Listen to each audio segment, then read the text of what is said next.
don't know what he was going through after he got out of prison, but he was drinking a lot.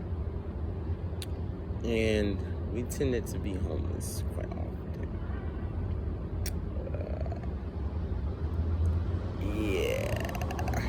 But,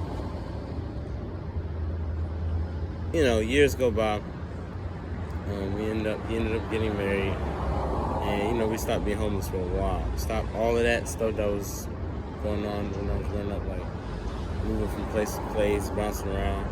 It stopped when I was around a teenager. And ended up, he got married to my stepmother, and they didn't have the best relationship. They were both, my stepmother was a little verbally abusive, and my dad he didn't stand up for me very much. There was one time where he stood up for me, but he didn't stand up for me very much. It was more like, listen to her, blah, blah, blah. Which is understandable. I mean, it's your wife, so I kind of get where he was coming from. And my stepmother had a daughter as well. But I was a little asshole to her daughter. I was an asshole to my sister-in-law.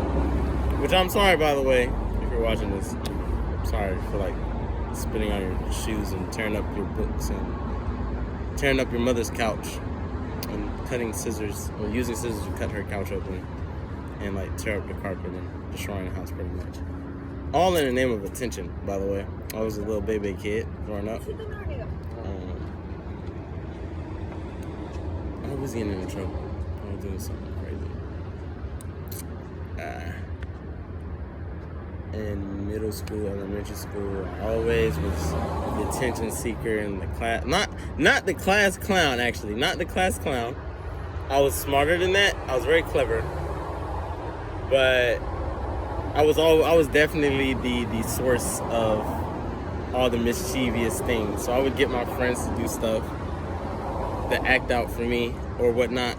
And I would make the teachers laugh too. I would really butter up the teachers. And I would joke with the teachers. And so the teachers loved me. And so I would get my friends to do stuff, and every time they did stuff, they got in trouble for it.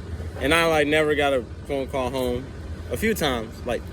I probably got 4 phone calls home throughout all school.